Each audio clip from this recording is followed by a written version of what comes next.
يا لهوي 1%. طب اعمل ايه دلوقتي يا ربي؟ ده لو ابويا عرف هينفخني. الحمد لله جبت 80%.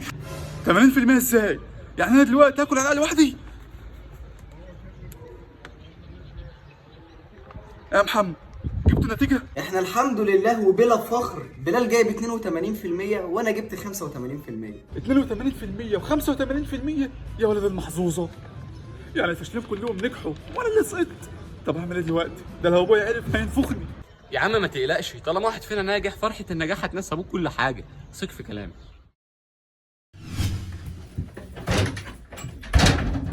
ايه ده؟ هو انا بجري معاك ليه؟ ده انت اللي ساقط مش انا. ما هو علشان كل سنة كنا بنسقط سوا، بس انت المرة دي غدرت بيا وذاكرت، لا وايه كمان ونجحت. بمجهودي. بمجهودك؟ ماشي، اطلع بس من المصيبة دي وهعرفك. افتح يا صاير، جايب لي 1%؟ ده انت لو كنت سبت الورقه فاضيه كنت جبت اكتر من كده. اعمل ايه دلوقتي؟ ابوك لو مسكنا هيعلقني. ما تقلقش انا هساعدك. هو انت تاني ما كفكش اللي عملته فينا اخر مرة؟ غصب عني، اصل ابوك فضل تقول لي وبعدين المره دي انا هعوضك. لا يا عم، بلا تعوض بلا بتاع، سيبني امشي بدماغي انا المرة دي. لا لازم اعوضك عشان انت حالتك زي حالتي. ازاي يعني؟ انا بقالي 50 سنه في ثانويه يا عم ومش عارفه انجح. هو ده منظر حد في ثانوية عامة؟ يا ابني ما يغركش المظاهر، ده انا اكبر منك يجي 100 سنه. يا ابني انت بشكلك ده لسه في كي جي 1. هو لازم اظهر لك بشكل حد كبير. عموما يا سيدي اهو عشان ما تزعلش، انا بقيت حد كبير اهو. واحد كبير ازاي؟ ده انت بقيت انا. ما انا عارف، ما انا بقيت انت عشان تصدق ان انا اقدر ابقى اي حد وفي اي وقت وفي اي سن. المهم هتسيبني اساعدك. انا عارف انها تيجي على دماغنا في الاخر، بس مفيش مانع نجرب. اتفضل قول هتساعدني ازاي. طريقه ما تخطرش على بالك ولا على بال اي حد، حتى الناس اللي بتتفرج على الفيديو ده.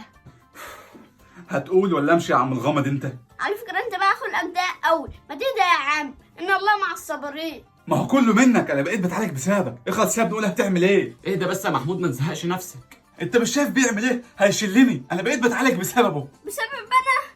ده انا غلبان. تعالى بقى اضربنا احسن، بلاش نموت نفسي. هدي نفسك بس يا محمود. يعني اعمل ايه؟ اولع له في نفسي عشان ارتاح؟ انت مش شايف البرود اللي فيه؟ ما تخلص يا عم، قول هتعوضه ازاي؟ ده انت جبت للراجل الضغط. خلاص يا حود هدي نفسك. هديت اهو، قول بقى. انا هعمل معاك ديل حلو قوي.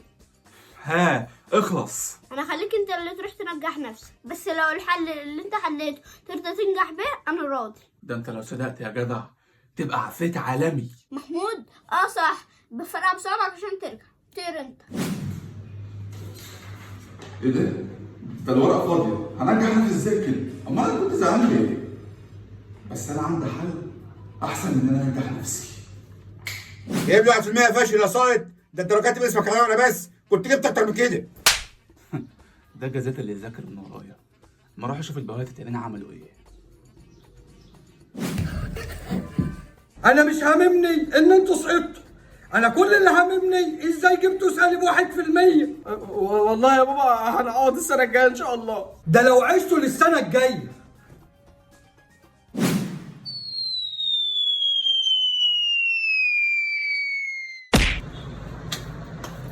ما اشوف الفاشل التاني اللي جايب لي 4%، وانا مروان.